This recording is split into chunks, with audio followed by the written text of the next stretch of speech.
How y'all doing? For this review, then we're going to go over Steve White's Dinosaur Hunter: The Ultimate Guide to the Biggest Game. Now, this is of course, obviously a fictionalized, series of stories where a lot of people time travel back in time to hunt dinosaurs or other prehistoric animals at different times. It's in the same vein as Alice Break the Camp's Rivers of Time short stories, or Alice Break the Camp's famous The Sound of Thunder. Steve White, who's a comic book artist back in the past, is now doing a lot of work involving dinosaurs. He helped write and edit books like The Art of Julius Satonier. He also did Dinosaur Art, Books 1 and, of course, Book 2, which I've reviewed all three of those. This book was published in 2015 by Osprey Adventures. And a lot of people may already know about Osprey through a lot of books you'll find in gaming stores or hobby shops that most of the time deal with historical, and off the side they do the more fantastical elements in fantasy and mythology. And these books are usually accompanied with tabletop miniatures, but in most cases historical. And so this is a similar, while this is not connected to any game, what I did find interesting about this is that it can be used as good fluff to make your own Dinosaur Safari role-playing game.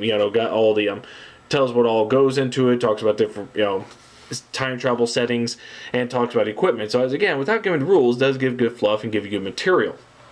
The book is set up as sort of a, like you were just now you're a rich person trying to get on a dinosaur safari. You go to this company here, and they, first it's an introduction. Congratulations, your application to Mesozoic hunting license has been accepted.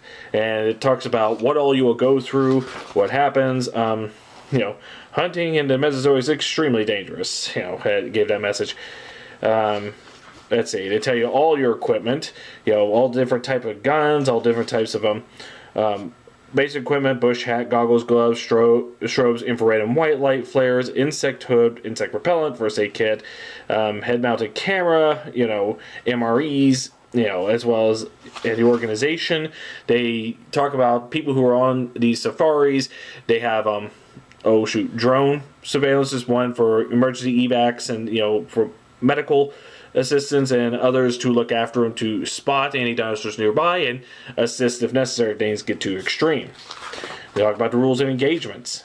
And after they tell you all that, in the beginning introduction, you make your choice of which time period based on the formations, real geological formations that are out there. Your options are the Chinle Formation, which is late Triassic, your Morrison Formation, which is late Jurassic, Bahariya Formation, Middle Cretaceous, Dinosaur Park Formation, which is late Cretaceous, and also Hell Creek Formation, which is a later Cretaceous. Each one of these are in a different part of the world at different times. The Chinle Formation, not too many dinosaurs out there, but definitely quite a bit of large targets to shoot from, like the Postosuchus. That's one of your options there. Huge predatory dinosaur of its time, not a dinosaur, but a reptile close to it. Let's see. And, it also tells what you can shoot, what you're not allowed to shoot. And, and they all have their own specific dangers involved. All of them are dangerous, but, in their own way. Like the Morrison Formation. This is a famous Jurassic site. You go where you want to hunt the Allosaurs or something like that. Torvosaurus. Not a very well-known theropod, but a scary one just the same. And Ceratosaurus, a case in point, this guy. Of course, not only did Steve White write this, he also illustrated this. As I said, he was a comic book artist back in the day, so all the illustrations are done by him, and it's nicely done. Great way of complimenting the book here. It doesn't show any pictures of the hunters themselves, just the dinosaurs and the environment. But can't go wrong with that.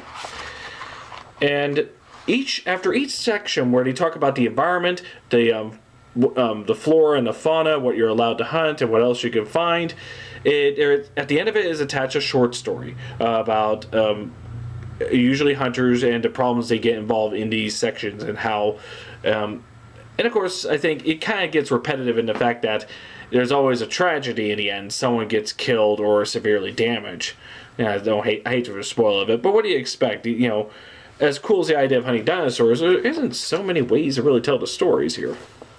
They're all pretty good, and for an updated version of the concept of going back in time to hunt dinosaurs, this is a great one to add to your collection there. But, you know, we're complimenting like your Rivers of Time by Ellis Brady Kent, which I highly recommend. Data the Story Starter is still entertaining, especially the classic Gun for a Dinosaur. Of course, The Sound of Thunder by Ray Bradbury. So, it's not a brand new concept, but an updated one. I think you should check this out. Published in 2015. Dinosaur hunting. Give it a shot there. I mean, for you paleophiles out there, love good dinosaur fiction there, you can't go wrong. And if you're a gamer of some kind, good fluff. If you and if you have to find your own game mechanics, but if you could probably use this role-playing game, maybe for something like GURPS or something like that. What's that other one? I forget. But either way, or if you can find the pieces, possibly a good miniature game. So there you go. Dinosaur Hunter by Steve White. Check it out. Thank you all for watching. You have a nice day.